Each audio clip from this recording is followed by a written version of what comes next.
आज रात अगर तुम्हें नींद नहीं आ रही तो जरा रुक जाओ।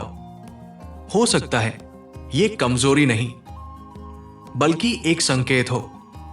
संकेत इस बात का कि तुम्हारा मन अब भागते भागते थक चुका है। रात के 12 बज चुके हैं, दरवाजे बंद हैं, सड़कें खाली हैं, चांद आसमान में अकेला है। लेकिन तुम अकेले नहीं हो, क्योंकि तुम्हारे भीतर एक भीड़ है। विचारों की भीड़, डर की भीड़, यादों की भीड़। तुम थक चुके हो, लेकिन तुम्हारा मन अभी भी भाग रहा है। अगर आज भी ऐसा हो रहा है तो आज कुछ अलग होगा। आज हम अपने मन को रोकेंगे नहीं। आज हम उससे लड़ेंगे नहीं। आज हम उसे समझेंगे। और ये समझ एक कहानी से शुरू होती है। तो अब धीरे से अपनी आंखें बंद कर लो, अपने शरीर को ढीला छोड़ दो। एक गहरी सांस लो, अंदर और धीरे से बाहर, फिर एक बार अंदर और बाहर। अब यात्रा शुरू होती है। अध्याय 1। वो युवक जिसके पास सब कुछ था फिर भी खाली था। बहुत समय पहले गंगा के किनारे एक छोटा सा गांव था। हरियाली, शांति, साधारण जीवन। उसी गांव में एक युवक रहता था, सुखदेव। नाम था सुखदेव, लेकिन जीवन में सुख नहीं था। उसके पास सब कुछ था, घर, परिवार, खेत, सम्मान। लोग कहते थे ये बहुत भाग्यशाली है। लेकिन रात उसका सच जानती थी। दिन में वह मुस्कुराता, रात में टूट जाता। जैसे ही अंधेरा होता उसका मन जाग जाता। सवाल आने लगते, मैं कौन हूं? मैं क्यों जी रहा हूं? कल क्या होगा? अगर मैं चला गया तो क्या फर्क पड़ेगा? वो करवट बदलता, छत को देखता, तारों को गिनता, लेकिन मन रुकता नहीं था। एक रात, अंधेरी, भारी, बेचैन रात, उसने फैसला किया, अब मैं भागूंगा नहीं, मैं खोजूंगा। वो उठ गया, घर से बाहर निकला, गांव पार किया और एक जंगल की ओर बढ़ गया। अध्याय 2। एक मौन उत्तर जंगल शांत था, लेकिन डरावना नहीं, क्योंकि जब मन थक जाता है तो डर भी हार जाता है। चलते चलते वो एक विशाल पीपल के पेड़ के पास पहुंचा और वहां एक वृद्ध साधु बैठे थे, आंखें बंद, चेहरा शांत, जैसे समय भी उनके सामने ठहर गया हो। सुखदेव धीरे से पास गया। महाराज, मेरा मन शांत नहीं होता, मुझे शांति चाहिए। साधु ने आंखें खोली। उनकी नजर सीधी उसके भीतर चली गई और उन्होंने कहा, जिसे तुम खोज रहे हो वो तुमसे कभी दूर था ही नहीं। सुखदेव चौंक गया, लेकिन मेरे अंदर तो सिर्फ बेचैनी है। साधु मुस्कुराए, नहीं बेटा, तुम्हारे अंदर शांति है, बस तुम शोर को सच मान बैठे हो। तुम विचारों को खुद समझ बैठे हो और यही तुम्हारी पीड़ा है। फिर उन्होंने धीरे से कहा, बैठो, आज तुम्हें खुद से मिलवाता हूं। अध्याय 3। सांस। जहां शांति छुपी है, साधु ने धीरे से कहा, आंखें बंद करो। सुखदेव ने आंखें बंद कर ली। अंधेरा छा गया, लेकिन ये वही अंधेरा था जिससे वो हर रात डरता था। साधु की आवाज फिर आई, डरना मत, ये अंधेरा नहीं, यही तुम्हारा द्वार है। अब अपनी सांस को महसूस करो, कुछ बदलना मत, बस देखो। सुखदेव ने ध्यान लगाया।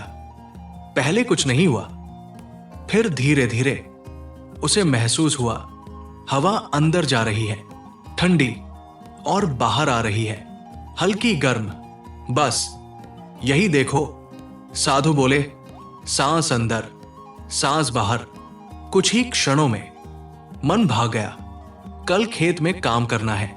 फिर उसे याद आया, मैं ध्यान कर रहा हूं। वो वापस आया। फिर मन भागा, अगर फसल खराब हो गई तो। फिर वापस आया, साधु बोले, यही तुम्हारा मन है, भागेगा, बार बार भागेगा, लेकिन तुम बस वापस आओ। हर बार बिना गुस्से के, जैसे मां अपने बच्चे को प्यार से वापस बुलाती है। धीरे धीरे सुखदेव की सांस गहरी होने लगी। उसके कंधे ढीले हो गए, चेहरे की कसावट पिघलने लगी और पहली बार उसे लगा वो भाग नहीं रहा, वो ठहर रहा है। अब आप भी बस एक पल के लिए अपनी सांस को महसूस करो। अंदर और बाहर कुछ बदलना नहीं है, बस देखना है। यही पहला दरवाजा है। अध्याय 4, विचार जो तुम नहीं हो कुछ देर बाद। साधु ने कहा, अब अगला कदम। सुखदेव ने आंखें बंद ही रखी। अब अपने विचारों को देखो। सुखदेव ने पूछा, कैसे? साधु बोले, जैसे आसमान बादलों को देखता है। बादल आते हैं, जाते हैं, लेकिन आसमान वैसा ही रहता है। तुम आसमान हो, विचार बादल है। सुखदेव ने देखना शुरू किया। एक विचार आया, मुझे जल्दी सीखना है। फिर दूसरा, मैं सही कर रहा हूं या नहीं। फिर तीसरा, अगर मैं कभी शांत नहीं हो पाया तो। पहले वो डर गया, लेकिन फिर उसे साधु की बात याद आई, पकड़ना मत, बस देखो। उसने हर विचार को आने दिया और जाने दिया। धीरे धीरे कुछ बदलने लगा। विचारों के बीच खाली जगह दिखने लगी, छोटे छोटे विराम, और उन विरामों में एक गहरी शांति थी। सुखदेव चौंक गया। महाराज, ये क्या है? साधु बोले, यही तुम हो, विचार नहीं। विचारों के बीच का मौन, यही तुम्हारा असली स्वरूप है। अब आप अपने मन में चल रहे एक विचार को देखो। कोई भी उसे पकड़ो मत, बस देखो और जाने दो। फिर अगला, फिर अगला। धीरे धीरे तुम देखोगे मन शांत नहीं होता, तुम शांत हो जाते हो। अध्याय 5, पकड़। जहां दर्द जन्म लेता है, जंगल शांत था। हवा धीमी थी, लेकिन सुखदेव के भीतर अब कुछ खुलने लगा था। साधु ने धीरे से पूछा, बेटा, तुम्हारा मन इतना भारी क्यों है? सुखदेव ने आंखें बंद रखकर ही कहा, क्योंकि मेरे पास बहुत चिंता है, बहुत डर है, बहुत यादें हैं। साधु हल्के से मुस्कुराए, नहीं, चिंता भारी नहीं बनाती, पकड़ भारी बनाती है। कुछ पल के लिए पूरा वातावरण शांत हो गया। फिर साधु बोले, तुम हर बात को पकड़ लेते हो, किसी की कही हुई बात, अपनी पुरानी गलती, भविष्य का डर, और फिर कहते हो मेरा मन भारी है। उन्होंने जमीन से एक छोटा पत्थर उठाया, इसे कसकर पकड़ो। सुखदेव ने पत्थर को मुट्ठी में जोर से दबा लिया। कुछ ही देर में हाथ में दर्द होने लगा। साधु बोले, अब इसे खोल दो। जैसे ही उसने हाथ खोला, दर्द तुरंत कम हो गया। देखा? साधु बोले, पत्थर वही था, लेकिन दर्द पकड़ में था। सुखदेव की आंखें धीरे धीरे खुल गई, जैसे पहली बार उसे सच दिखा हो। तो मैं क्या करूं महाराज? साधु बोले, छोड़ना सीखो, एक साथ सब नहीं, बस एक चीज से शुरू करो। सुखदेव ने आंखें बंद की। उसे याद आया वो दिन जब उसके पिता ने उसे डांटा था।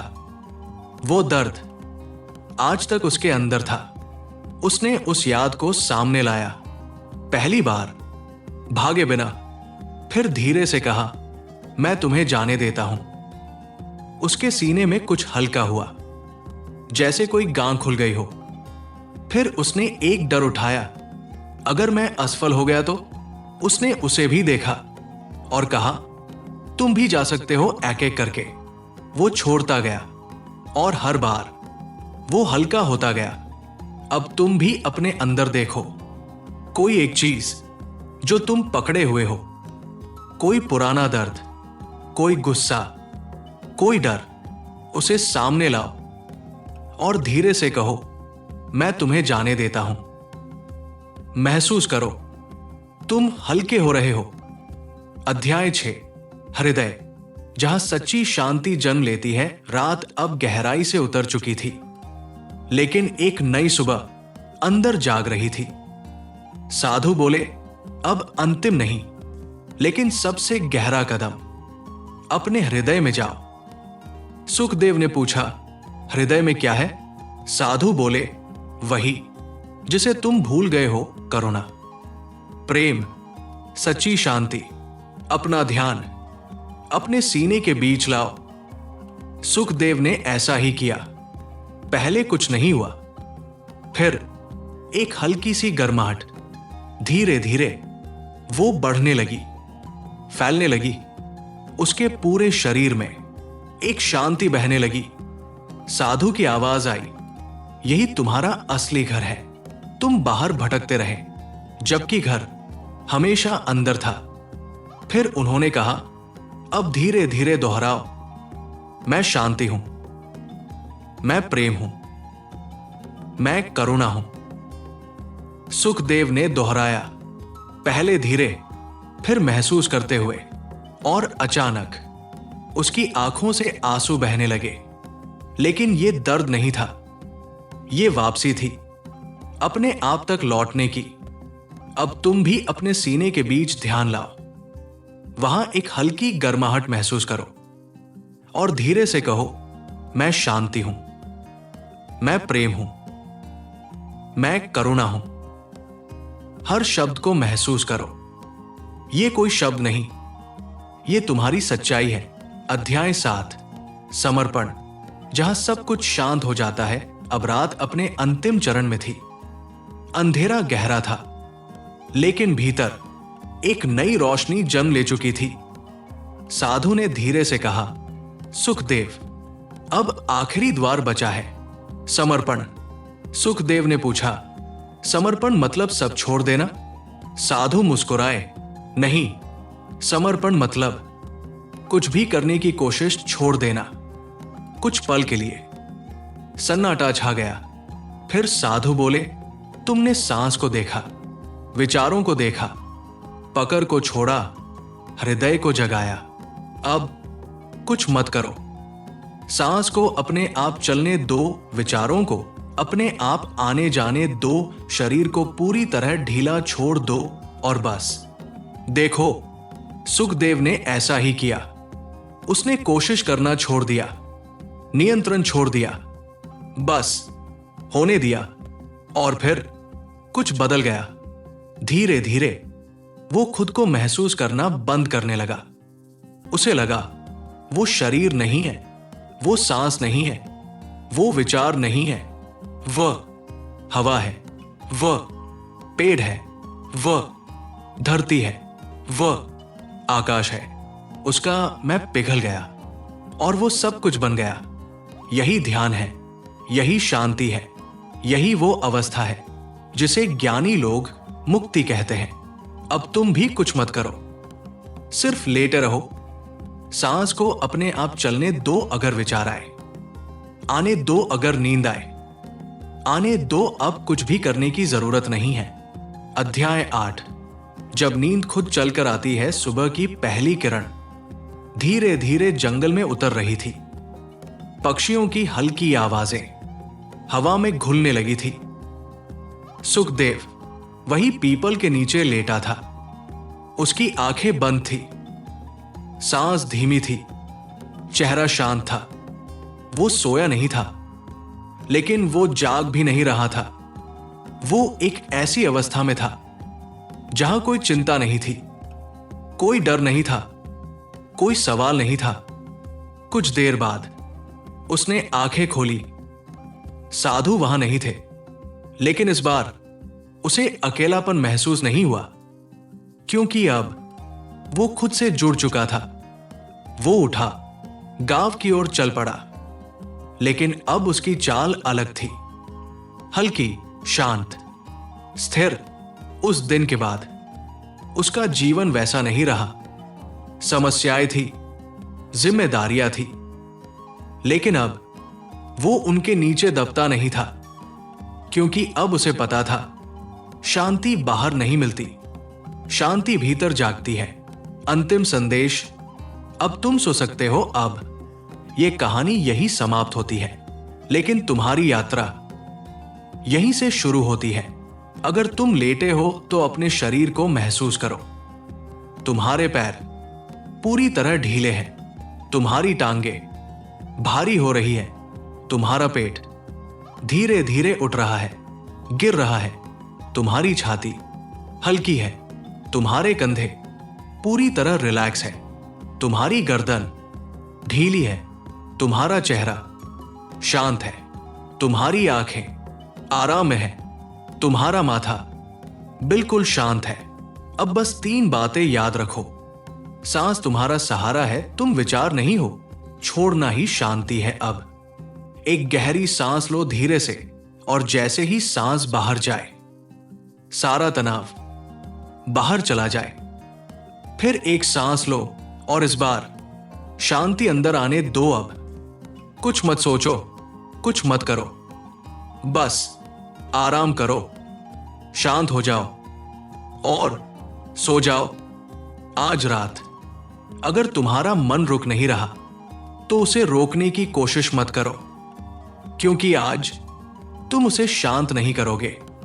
आज तुम उसे समझोगे और शायद पहली बार तुम्हें असली नींद मिलेगी। प्रस्तावना, तुम्हारा मन तुम्हारा दुश्मन नहीं है। रात गहरी हो चुकी है, घड़ी शायद 12 से आगे बढ़ चुकी है, घर में सब सो चुके हैं, लेकिन तुम अब भी जाग रहे हो। आंखें बंद करते हो तो विचार शुरू हो जाते हैं, आंखें खोलते हो तो थकान महसूस होती है। तुम सोना चाहते हो लेकिन मन तुम्हें सोने नहीं देता। अगर आज भी ऐसा हो रहा है तो एक बात याद रखना, तुम्हारा मन तुम्हारा दुश्मन नहीं है, वो बस थका हुआ है और आज तुम उसे आराम दोगे। अब धीरे से अपने शरीर को ढीला छोड़, 2 हाथ खोल, 2 पैर रिलैक्स कर, 2 और एक गहरी सांस लो अंदर और धीरे से बाहर। अब एक कहानी शुरू होती है। अध्याय 1। वो आदमी जो सब कुछ होते हुए भी बेचैन था। बहुत समय पहले एक नगर में एक व्यक्ति रहता था, नाम था आर्यन। उसके पास सब कुछ था, धन, सम्मान, परिवार, सफलता। लोग उसे देखकर कहते, इससे ज्यादा खुश इंसान कोई नहीं हो सकता। लेकिन सच कुछ और था। दिन में वह मुस्कुराता था, रात में टूट जाता था।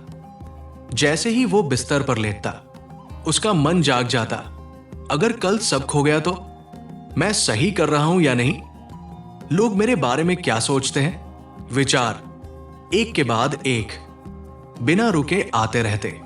वो करवट बदलता, तकिए को ठीक करता, आंखें बंद करता, फिर खोल देता, लेकिन नींद उससे दूर भागती रहती। एक रात वो उठ बैठा। उसने खुद से कहा, अब बहुत हो गया, मैं इस मन से भागते भागते थक गया हूं, अब मैं इसका जवाब ढूंढूंगा। वो घर से बाहर निकला। रात शांत थी, चांद हल्का सा चमक रहा था, हवा ठंडी थी और बिना सोचे वो चल पड़ा। अध्याय 2। एक मौन गुरु। चलते चलते वो शहर से बाहर आ गया और फिर एक शांत जंगल के किनारे पहुंच गया। वहां एक पेड़ के नीचे कोई बैठा था। एक साधु, आंखें बंद, चेहरा शांत, सांस गहरी। ऐसा लग रहा था जैसे समय भी उनके पास आकर रुक गया हो। आर्यन धीरे धीरे उनके पास गया, कुछ पल चुप रहा, फिर बोला, मुझे नींद नहीं आती, मेरा मन शांत नहीं होता, मैं थक चुका हूं। साधु ने आंखें खोली। उनकी आंखों में कोई सवाल नहीं था, सिर्फ शांति थी। उन्होंने धीरे से कहा, तुम्हें नींद नहीं चाहिए, तुम्हें शांति चाहिए। आर्यन चौंक गया, क्या फर्क है? साधु बोले, नींद शरीर को आराम देती है, लेकिन शांति मन को मुक्त करती है। फिर उन्होंने कहा, बैठो, आज तुम सोना नहीं सीखोगे, आज तुम जागना सीखोगे अध्याय 3, जहां सब कुछ धीरे धीरे शांत होने लगता है। साधु ने धीरे से कहा, आंखें बंद करो। आर्यन ने बिना कुछ सोचे अपनी आंखें बंद कर ली। चारों तरफ अंधेरा था, लेकिन इस बार वो अंधेरा डरावना नहीं था। साधु की आवाज आई, कुछ मत सोचो, कुछ बदलो मत, बस अपनी सांस को महसूस करो। आर्यन ने ध्यान लगाया। पहले कुछ महसूस नहीं हुआ, फिर धीरे धीरे उसे लगा हवा अंदर जा रही है, ठंडी, शांत और बाहर आ रही है, थोड़ी गर्म, धीमी। बस यही देखो। साधु बोले, सांस अंदर, सांस बाहर। कुछ ही क्षणों में मन फिर भाग गया। कल मीटिंग है, वो काम पूरा नहीं हुआ। आर्यन ने आंखें खोलने की कोशिश की, लेकिन तभी साधु की आवाज आई, भागने दो, ये उसका स्वभाव है, तुम बस वापस आओ। हर बार शांति से आर्यन ने फिर ध्यान सांस पर लाया। मन फिर भागा, वो फिर लौटा। बार बार धीरे धीरे कुछ बदलने लगा। सांस गहरी हो गई, शरीर हल्का हो गया, कंधे ढीले पड़ गए और पहली बार उसे लगा वो खुद से भाग नहीं रहा, वो खुद के साथ बैठा है। अब तुम भी बस अपनी सांस को महसूस करो, अंदर और बाहर। कोई जल्दी नहीं, कोई लक्ष्य नहीं, बस महसूस करो। यही पहला कदम है, यहीं से शांति शुरू होती है। अध्याय 4, तुम विचार नहीं हो। कुछ देर बाद साधु ने फिर कहा, अब अगला कदम, अब अपने विचारों को देखो। आर्यन ने हल्का सा माथा सिकोड़ते हुए पूछा, विचारों को कैसे देखें? साधु मुस्कुराए, जैसे आसमान बादलों को देखता है। बादल आते हैं, रुकते नहीं, चले जाते हैं, लेकिन आसमान वैसा ही रहता है। तुम आसमान हो, विचार बादल है। आर्यन ने ध्यान दिया। एक विचार आया, मैं ठीक से कर रहा हूं या नहीं? फिर दूसरा, अगर मैं कभी शांत नहीं हो पाया तो? पहले वो उलझ गया, लेकिन फिर उसे साधु की बात याद आई, पकड़ना मत। उसने हर विचार कोड बस देखा और धीरे धीरे उन्हें जाने दिया। कुछ समय बाद उसे कुछ अजीब महसूस हुआ। विचारों के बीच खाली जगह बनने लगी, छोटे छोटे विराम, और उन विरामों में एक गहरी शांति थी। आर्यन ने धीरे से कहा, महाराज, ये क्या है? साधु बोले, यही तुम हो, विचार नहीं। विचारों के बीच का मौन, यही तुम्हारा असली स्वरूप है। अब तुम भी अपने मन में चल रहे एक विचार को देखो, उसे पकड़ो मत, बस देखो और जाने दो। फिर अगला। धीरे धीरे तुम समझ जाओगे, मन शांत नहीं होता, तुम शांत हो जाते हो। अध्याय 5, जो पकड़ोगे वही तुम्हें पकड़ेगा। जंगल में गहरी शांति थी, हवा रुक रुक कर चल रही थी, और आर्यन अब पहले जैसा नहीं रहा था। उसकी सांस धीमी थी, मन थोड़ा शांत था, लेकिन भीतर कुछ भारी अभी भी था। साधु ने धीरे से पूछा, अब बताओ, तुम्हारा मन अभी भी भारी क्यों है? आर्यन ने कुछ पल सोचा, फिर बोला, क्योंकि मेरे अंदर बहुत कुछ है, डर, गुस्सा, पुरानी बातें। साधु मुस्कुराए, नहीं, तुम्हारे अंदर कुछ ज्यादा नहीं है, तुम बस बहुत कुछ पकड़े हुए हो। आर्यन चुप हो गया। साधु ने जमीन से एक छोटा पत्थर उठाया, इसे पकड़ो। आर्यन ने पत्थर को कसकर पकड़ लिया। कुछ ही देर में उसकी मुट्ठी में दर्द होने लगा। साधु बोले, अब खोल दो। जैसे ही उसने हाथ खोला, दर्द खत्म हो गया। साधु बोले, पत्थर वही था, लेकिन दर्द पकड़ में था। आर्यन की आंखें धीरे धीरे खुलने लगी, जैसे उसे पहली बार अपनी सच्चाई दिखी हो। तो मैं क्या करूं? उसने पूछा। साधु बोले, छोड़ना सीखो, धीरे धीरे, एक एक करके। आर्यन ने आंखें बंद की। उसे याद आया, वो दिन जब किसी ने उसे नीचा दिखाया था, वो दर्द आज भी उसके अंदर था। पहली बार वो उससे भागा नहीं। उसने उस याद को देखा, महसूस किया और धीरे से कहा, मैं तुम्हें जाने देता हूं। उसके सीने से जैसे कोई भारी पत्थर हट गया। फिर एक डर आया, अगर मैं असफल हो गया तो। उसने उसे भी देखा और कहा, तुम भी जा सकते हो, एक एक करके। वो छोड़ता गया और हर बार वो हल्का होता गया। अब तुम भी अपने अंदर देखो, कोई एक चीज जो तुम पकड़े हुए हो, कोई पुराना दर्द, कोई डर, कोई गुस्सा, उसे सामने लाओ और धीरे से कहो, मैं तुम्हें जाने देता हूं।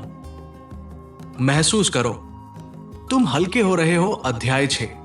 तुम्हारे अंदर एक शांत जगह है, अब रात और गहरी हो गई थी, लेकिन आर्यन के अंदर एक नई रोशनी जल चुकी थी। साधु ने धीरे से कहा, अब अपने हृदय में जाओ। आर्यन ने पूछा, वहां क्या मिलेगा? साधु बोले, तुम खुद, वो हिस्सा जो कभी टूटा नहीं, जो हमेशा शांत है। आर्यन ने अपना ध्यान अपने सीने के बीच लाया। पहले कुछ नहीं हुआ, फिर एक हल्की सी गर्माहट। धीरे धीरे वो बढ़ने लगी, फैलने लगी पूरे शरीर में। उसकी सांस और धीमी हो गई, चेहरा नरम हो गया। साधु की आवाज आई, यही तुम्हारा घर है। तुम बाहर भटकते रहे, जबकि शांति हमेशा यही थी। फिर उन्होंने कहा, अब धीरे से दोहराओ, मैं शांति हूं, मैं सुरक्षित हूं, मैं पूर्ण हूं। आर्यन ने दोहराया और अचानक उसकी आंखों से आंसू बहने लगे। लेकिन यह दर्द नहीं था, ये राहत थी। वो पहली बार खुद से मिला था। अब तुम भी अपने सीने के बीच ध्यान लाओ, एक हल्की गर्माहट महसूस करो और धीरे से कहो, मैं शांति हूं, मैं सुरक्षित हूं, मैं पूर्ण हूं। हर शब्द को महसूस करो। धीरे धीरे तुम्हारा शरीर नींद की ओर जाने लगेगा। अध्याय 7। समर्पण। जहां तुम खुद को छोड़ देते हो। रात अब अपने अंतिम पहर में थी। सब कुछ शांत था, जंगल भी, हवा भी, और अब आर्यन का मन भी। साधु ने बहुत धीरे, लगभग फुसफुसाते हुए कहा, अब आखिरी कदम, समर्पण। आर्यन ने आंखें बंद रखते हुए पूछा, समर्पण कैसे करूं? साधु बोले, समर्पण किया नहीं जाता। समर्पण होता है जब तुम कोशिश करना छोड़ देते हो कुछ पल के लिए। सब कुछ बिल्कुल शांत हो गया। फिर साधु बोले, तुमने सांस को देखा, विचारों को देखा, पकड़ को छोड़ा, हृदय को महसूस किया। अब कुछ मत करो। सांस अपने आप चल रही है, उसे मत छेड़ो। विचार आ रहे हैं, उन्हें मत रोको। शरीर लेटा है, उसे पूरी तरह ढीला छोड़ दो और बस होने दो। आर्यन ने ऐसा ही किया। उसने सब छोड़ दिया, न कोई कोशिश, न कोई नियंत्रण। धीरे धीरे उसका शरीर और भारी होने लगा। उसकी सांस और धीमी हो गई। विचार आते रहे, लेकिन अब वे उसे छू नहीं रहे थे। और फिर कुछ बदल गया। उसे लगा वो शरीर नहीं है, वो बिस्तर है, वो हवा है, वो रात है, वो शांति है। उसका मैं धीरे धीरे घुलने लगा और वहां सिर्फ सन्नाटा बचा। गहरा, नरम, सुकून भरा सन्नाटा। यही समर्पण है, यही ध्यान है, यही वो जगह है जहां से नींद अपने आप आती है। अब तुम भी कुछ मत करो। अगर विचार आए, आने दो। अगर शरीर भारी लगे, लगने दो। अगर नींद आए, उसे रोकना मत, बस होने दो। अध्याय 8। जब नींद तुम्हें अपने आप घेर लेती है। अब रात पूरी तरह शांत हो चुकी है। तुम्हारा शरीर पूरी तरह ढीला है, तुम्हारे पैर भारी हो चुके हैं, तुम्हारे हाथ आराम में हैं, तुम्हारी सांस धीमी और गहरी है। तुम्हारा मन अब दौड़ नहीं रहा, वह धीरे धीरे शांत झील जैसा हो गया है। अब तुम्हारे शरीर का हर हिस्सा नींद की ओर जा रहा है। तुम्हारी आंखें और भारी हो रही है। तुम्हारा माथा पूरी तरह शांत है। तुम्हारे कंधे ढीले हैं। तुम्हारा पूरा शरीर बिस्तर में डूबता जा रहा है। अब बस 3 बातें याद रखो। सांस हमेशा तुम्हारे साथ है। तुम विचार नहीं हो, छोड़ना ही शांति है। अब एक आखिरी गहरी सांस लो, धीरे से अंदर और बहुत धीरे से बाहर। और जैसे ही सांस बाहर जाए, तुम्हारी सारी थकान, तनाव, चिंता सब बाहर निकल जाए। अब कोई जरूरत नहीं सोचने की, कोई जरूरत नहीं करने की। तुम सुरक्षित हो, तुम शांत हो और अब धीरे धीरे नींद तुम्हें अपने अंदर ले रही है। तो बस छोड़ दो और सो जाओ।